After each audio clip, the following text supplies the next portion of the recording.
هلو ماين شولر. النهاردة معادنا مع التقييم الثاني. يلا بينا نبدأ. السؤال الأول باس تهير نيشت، ايه الحاجة المش مناسبة؟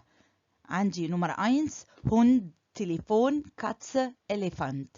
طبعا نلاحظ ان في 3 عبارة عن حيوانات ما عدا تليفون، يبقى تليفون هي الحاجة المش مناسبة. رقم 2 أونكل، ليرر، تانت، شفيستر. يبقى هنا هوت ايه اللي مش مناسب؟ طبعا هنا هوت أونكل وتانت وشفيستر من أفراد الأسرة ما عدا ليرر. رقم 3 فرويندين، إلترن، جشفيستر، جروس إلترن.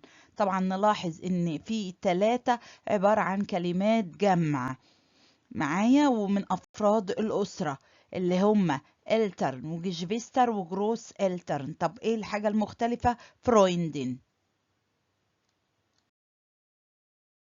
السؤال الثاني إرجنسة، أكمل. بيقول في هايست نقط فاتر.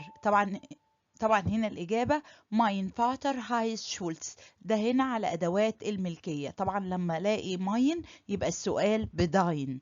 رقم 2 بيقول لي نقط داين الترن دا ال 9. طبعا هنا هوت هستخدم فيرب زاين وكلمة الترن جمع، يبقى في الحالة دي زند داين الترن دا موجودين ال ايه 9. Tschüss.